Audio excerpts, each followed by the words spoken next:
This is Stock Talk, a discussion of stocks in the news with the analysts of Zacks.com.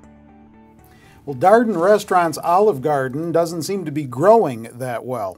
In fact, weakness at its Olive Garden restaurants, along with rising food costs, have caused Darden to cut its full year 2012 financial outlook, and they did that on December the 6th, a move which sparked a sizable drop in Darden stock at the time of the announcement. Here to talk more about it now are stock strategists Tracy Reineck and Bill Wilton. Tracy, it's obviously that obvious to me anyway that the Olive Garden unit of Darden isn't performing well. Right. So that was the reason for the announcement. That's right. But is this simply that people just don't want to dine in their restaurants anymore, or is there something more here than meets the eye? I don't think it's as bleak as what they made it out to be in some respects, and what the market, how the market reacted to it. The Olive Garden is the premier casual dining chain. It held up really well during the Great Recession. In fact, it was the driving force for Darden during the recession. But it has had 2 quarters now that the comps have not been good. They've been way under estimates, and it used to be that was kind of the value chain you went to, and that mantle has been kind of slipping away, but the company realizes this, and they said as much in this press release that they're going to put more money into promotions. They have among the largest budget of any casual dining chain for advertising, so they're going to go in their full force. They're doing menu changes, but it's going to take a quarter or 2 at least to turn around that aspect of the company.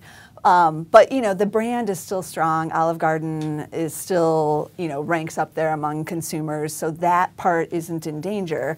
But they have struggled for a couple quarters here, and the food inflation is definitely part of it too. Well, and to that point, as far as the food inflation is concerned, they even tried to avoid, they did avoid raising food prices on their menu for quite a while to try to avoid problems like this.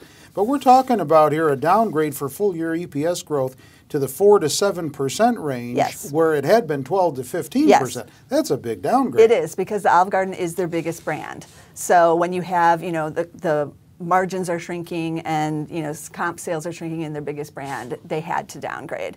But that being said, they are still, the analysts expect about a 6% earnings growth right in the middle of that range.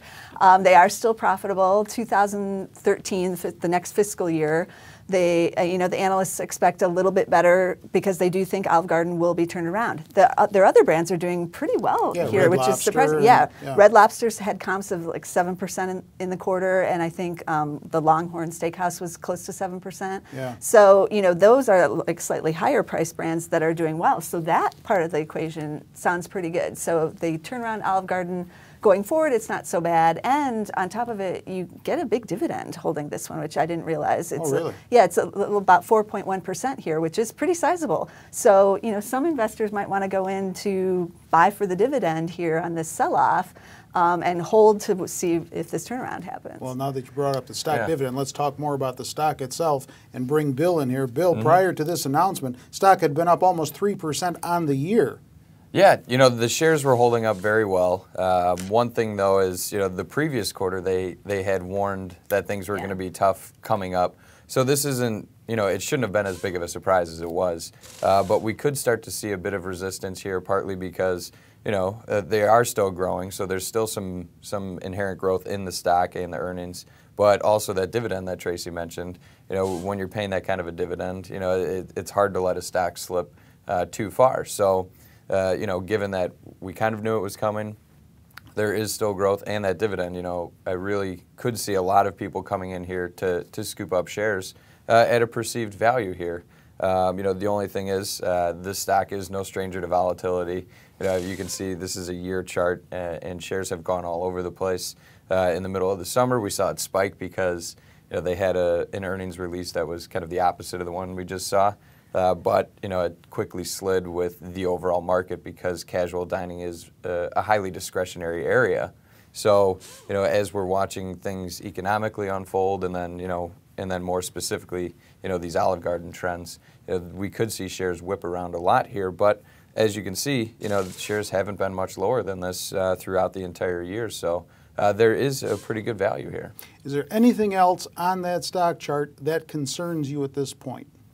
Nothing inherently as far as the chart goes. You know, the fundamental story is there, and like Tracy said, it doesn't seem as bad as they made it sound in the last press release, and people have fully accepted the fact that costs are going higher. You know, food inflation is nothing new for the market to digest.